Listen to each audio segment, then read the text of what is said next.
ドジャース深夜会議で全てが動いた。テオスカーの反乱、キム・ハソンの裏切り、大谷翔平のまさかの批判が炸裂。午前のドジャーススタジアム、通常ならば音楽と笑い声が響く練習場が、この日はまるで冷たい霧に包まれたようだった。前夜、劇的なホームランで勝利を決定づけたテオスカー・ヘルナンデスが突然、沈黙を破ったのだ。記者たちが息を飲む中彼の声は震えながらも確かな怒りを帯びていた。ロバーツ監督は僕が2試合でミスをしたと言った。そうだ、確かにミスをした。でも僕はバットでそれを取り返したんだ。戦略の決断だなんて言葉は聞きたくない。あのブルペンの交代は、まるでサイコロを振っているようだった。彼の言葉は怒りだけでなく、裏切りの痛みにも満ちていた。記者たちは息を飲み、誰もが理解した。これは単なる不満ではなく、明らかに挑戦状だったのだ。彼は声を張り上げ、目を細めて続けた。ロバーツを尊敬しているとてオスカーは声を詰まらせながら言った。9回裏、2年を交代させたことについて語りながら。この交代はチームを危うく失うところだった。彼を尊敬しているが、これが信頼の代償ならば、私たちの名誉がかかっている。この爆発的な発言は瞬く間に ESPN-LA を通じて全米に広がった。キャスターたちは息を詰め、ドジャースの選手が公然とロバーツに歯を向けたのは、これが初めてだと語った。クラブハウスの奥では、誰もがそのニュース速報を見つめながら、何かが壊れ始めた音を確かに感じていた。関係者によると、練習終了直後、ロバーツ監督はすぐにロッカールームで、緊急ミーティングを開いたという。扉が閉まると同時に、部屋の中の空気が一変した。沈黙の中で、ロバーツは椅子に座る選手たちを見渡しながら、できるだけ冷静な声で口を開いた。テオスカーは才能のある選手だ。しかし、一発のホームランで2つの守備ミスが消えるわけではない。ドジャースは、個のチームではない。我、を捨て、全員で戦う場所なんだ。その言葉は静かに放たれたが、歯のように鋭く響いた。テオスカーの顔はこわばり、周囲の選手たちは目をそらした。誰もがロバーツの声の震えに彼の怒りと失望の両方を感じ取っていた。彼は短く息をつき、次の一言を吐き出すように言った。私は決断を下さなければならない。テオスカーをポストシーズンのロースターから外すことを検討している。ロバーツはその場でフロント幹部にも連絡を取り、代替案としてキム・ハソンの昇格を提案したという。会議の空気はさらに重く沈み、誰も声を上げられなかった。ロバーツは最後に低い声で言い残した。チームに今必要なのは、感情ではない、規律だ。テオスカーを支持する側は拳を握りしめ、沈黙を選ぶ側は視線を床に落とした。信頼という名の糸が音もなく切れた瞬間だった。直後、キム・ハソンは NHK のカメラの前で静かに微笑んだ。その笑顔は穏やかでありながら、鋭いエッジが感じられた。記者から佐々木朗希の評価を問われると彼はゆっくりとうなずき。彼は高く評価されていますが、私も信頼されれば同じように評価できます。ここでは選ばれた者だけが英雄になる。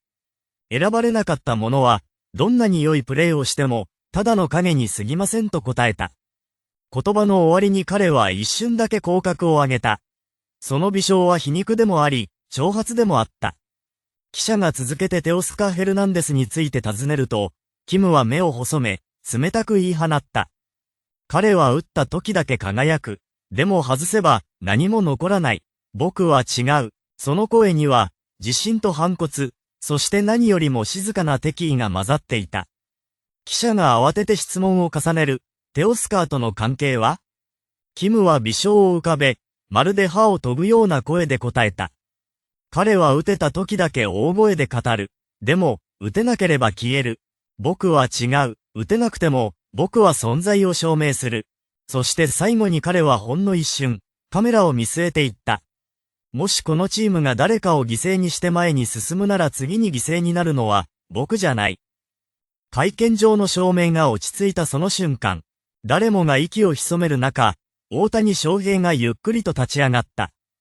記者たちはその動作一つに圧倒され、フラッシュの音すら止まった。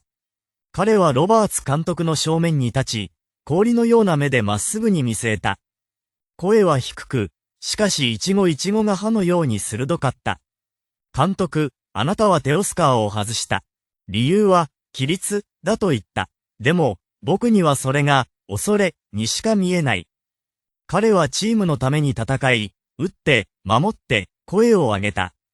そんな選手を切るのは、指導ではなく放棄だ。その場にいた全員が凍りついた。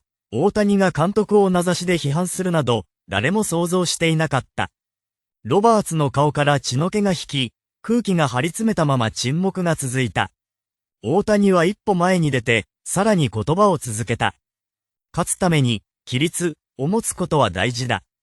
でも、選手を信じることを忘れたら、その規律はただの鎖だ。あなたはチームをまとめているつもりかもしれない。でも今のあなたは、このチームを壊している。大谷は急に顔を横に向けた。視線の先には、キム・ハソンがいた。大谷は静かに息を吸い込み、冷ややかな声で言った。キム君が言った、宗教、という言葉それは僕じゃなく、このチーム全員への侮辱だ。僕らが信じているのは神じゃない、野球、そのものだ。仲間を軽んじる者が、このユニフォームを着る資格はない。その一言で、室内の空気は完全に凍りついた。キムは何も言い返せず、視線をそらした。ロバーツも言葉を失ったまま椅子に沈み込んだ。沈黙を切り裂くように、キム・ハソンが立ち上がった。その瞬間、会見場の空気が再び揺れた。大谷翔平の視線がまだ彼に向けられている中、キムは一歩、また一歩と前へ進み出る。その靴音だけが響いた。彼は大谷の目をまっすぐに見つめ、まるで挑むような低い声で言い放った。翔平、あなたの言葉は立派だ。でも、それはいつも、上から、だ。あなたの理想の中で、僕たちは何になっている？影か？観客か？周囲の記者たちが息を飲んだ。ロバーツ監督さえも目を伏せ、フリーマンが眉を寄せたまま動かない。キムは続けた。あなたは、チームのために、と言うけど、本当にチームを見ているのか。テオスカーを擁護したあなたの姿勢は立派だ。だが、あなたがあの瞬間に作ったのは、団結、じゃない、分断、だ。あなたが言葉を発するたびに、みんなが黙る。それがリーダーシップなら、僕は間違っていても構わない。大谷は目を細め、しかし何も言わなかった。二人の間に流れる沈黙は、言葉よりも鋭かった。キムはさらに一歩近づき、拳を握りしめながら最後の言葉を投げた。僕はあなたを尊敬している。でも、尊敬は恐怖とは違う。あなたが本当にチームを信じているなら、俺たちを導く、んじゃなく、並んで戦え。その言葉が落ちた瞬間、室内は完全な静寂に包まれた。誰も動けず、誰も息をしていなかった。数秒後、記者の一人が震える声で呟いた。これは、ただの対立じゃない。魂と魂の衝突だ。そこに現れたのは、普段は穏やかで知られるフレディ・フリーマンだった。しかし、この日の彼は違った。ジャケットの襟を正す仕草さえ、まるで怒りを抑え込む儀式のように見えた。彼は壇上に立ち、カメラのフラッシュを真正面から受け止めながら、低く、しかし明確な声で語り始めた。キム、君には発言する権利がある。だが、誰が君をここに連れてきたのかを忘れるな。ドジャースは皮肉の場所じゃない。ここは、敬意で戦うチームだ。その言葉が放たれると、会見場の空気は一瞬にして凍りついた。誰も息を飲むことすらできない。ESPN の記者は後にそれは、静寂の中の爆発、だったと表現した。声を荒げたわけでもない。だが、その言葉には、怒り、誇り、そして絶望までもが滲んでいた。フリーマンの眼差しは、まるで長年築き上げてきた信頼が崩れていく音を見つめているかのようだった。その背後には、大谷翔平がいた。無言のまま、じっと前を見つめる彼の表情は硬く、瞳の奥で何かが震えていた。彼は何も言わなかった。しかし、誰もが理解したフリーマンの言葉は、大谷の沈黙の中から生まれたものだと。拍手は起きなかった。ただ重苦しい沈黙だけが、その場を支配した。そしてその沈黙こそ、今のドジャースの現実を映していた。テオスカー・フェルナンデスがゆっくりと登壇した。背後ではロバーツ監督の発言を報じるニュースが流れている。テオスカーをポストシーズンから外す可能性がある。その一文が彼の胸の奥で火をつけた。記者のフラッシュが一斉に焚かれた瞬間、テオスカーはマイクをつかみ、低い声で切り出した。ロバーツが俺を外そうとしているのはわかってる。一拍置いて、深く息を吸い込む。だが、覚えておけ。俺はミスをした。でも、そのミスは球場で償った。俺はプレーでチームを救ったんだ。許してもらう必要なんてない。ただ、リスペクトを求めているだけだ。その声は冷静でありながら、抑えきれない激情を帯びていた。会場の空気が重く沈む。記者の一人が何かを聞こうとした瞬間、テオスカーは体を少し横に向け、語気を強めた。そして、キム、お前のことも聞いた。俺が批判されてた時に笑ってたらしいな。彼はマイクを握る手に力を込めた。だが、笑いでチームを救えるなら笑ってろ。俺は、言葉、じゃなく、行動、で戦ってる。